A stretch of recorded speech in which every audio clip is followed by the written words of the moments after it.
ಶಿವಮೊಗ್ಗ ನಗರದ ಎನ್ಡಿವಿ ಹಾಸ್ಟೆಲ್ ಆವರಣದಲ್ಲಿ ನವಕರ್ನಾಟಕ ನಿರ್ಮಾಣ ವೇದಿಕೆ ಜಿಲ್ಲಾ ಒಕ್ಕಲಿಗರ ಒಕ್ಕೂಟದ ವತಿಯಿಂದ ಸಾಧಕರಿಗೆ ರೈತರಿಗೆ ಸನ್ಮಾನ ಸಾಂಸ್ಕೃತಿಕ ನೃತ್ಯ ಸ್ಪರ್ಧೆಗೆ ಚಾಲನೆ ನೀಡಲಾಯಿತು. ಕನ್ನಡ ಭಾಷೆಯು ಶ್ರೀಮಂತ ಸಾಹಿತ್ಯ ಸಾಂಸ್ಕೃತಿಕ ಪರಂಪರೆಯಾಗಿದ್ದು ಐತಿಹಾಸಿಕವಾಗಿ ವಿಶೇಷ ಸ್ಥಾನಮಾನ ಹೊಂದಿದೆ.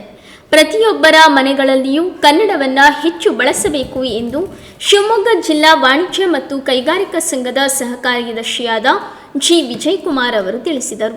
ಈ ಸಂದರ್ಭದಲ್ಲಿ ಪ್ರಮುಖರಾದ ಅಭಿನವಗಿರಿ, ಮಂಜುನಾಥ್ ಎನ್ ಗೌಡ, ಪವನ್ ಕುಮಾರ್, ಧೀರರಾಜ್ ಹೊನ್ನವಿಲೆ, ಸಂತೋಷ್, ರವಿಕುಮಾರ್, ಶ್ರೀಪಾಲ್ ಸೇರಿದಂತೆ ಇನ್ನೂ ಅನೇಕರು ಉಪಸ್ಥಿತರಿದ್ದರು.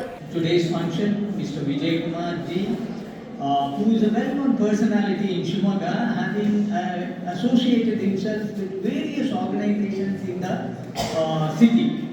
He is a financier, businessman, Rotary Club activist. He is part of the educational institution which is run by Rotary Club and also associated with the Chamber of Commerce as its joint secretary. So we have with us a personality who is well known in Shimoga for his contribution to the social cause.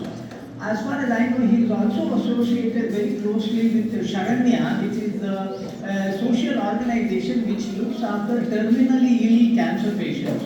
So we have such a person who has contributed so much to the social walk of life in Shimoga with us today.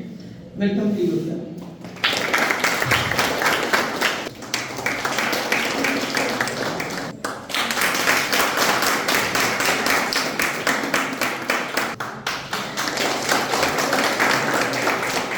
ರಾಜ್ಯ ರಾಷ್ಟ್ರ ಮಟ್ಟದಲ್ಲಿ ಒಳ್ಳೆಯ ಸಾಧನೆ ಮಾಡಬೇಕು, ಒಳ್ಳೆಯ ಹೆಸರನ್ನು ಗಳಿಸಬೇಕು, ಓದಿದಂಥ ಕಾಲೇಜಿಗೆ ಹೆಸರನ್ನು ತರಬೇಕು, ನಾವು ಟೀಚಿಂಗ್ ಮಾಡಿದಂತಹ ಮಕ್ಕಳು ತುಂಬ ಪ್ರಜ್ವಲವಾಗಿರಬೇಕು.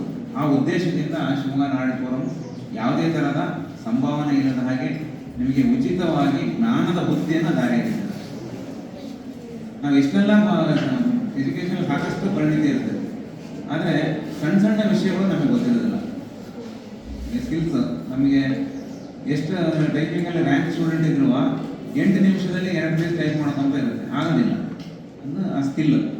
ನಮಗೆ ಸ್ಕಿಲ್ಸ್ ಇದ್ದರೆ ನಾವು ಜೀವನದಲ್ಲಿ ಏನು ಬೇಕಾದರೂ ಸಾಧನೆ ಮಾಡ್ಬೋದು. ಎಲ್ಲ ಕ್ಷೇತ್ರಗಳಲ್ಲೂ, ಇವನ್ ಫ್ಯಾಕ್ಟ್ರಿ ಇರ್ಬೋದು, ಕೈಗಾರಿಕೆಗಳಿರ್ಬೋದು, ಶಾಪ್ ಇರ್ಬೋದು, ನಾವು ಮಾಡೋಂಥ ಪ್ರತಿಯೊಂದು ವೃತ್ತಿಗಳಿರ್ಬೋದು, ಎಜುಕೇಷನ್ ಎಲ್ಲದರಲ್ಲೂ ಸ್ಕಿಲ್ಸ್ ಆಗುತ್ತೆ. ಅದ್ರ ಜೊತೆಗೆ ನಿಮಗೆ ಸಾಕಷ್ಟು ಎಲ್ಲ ಥರದ ಜ್ಞಾನದ ಬುದ್ಧಿಯನ್ನು ನಮಗೆ ಕೊಡ್ತಾರೆ. ನಿಮಗೆ ಭಾಳ ಖುಷಿ ಪಡಬೇಕು.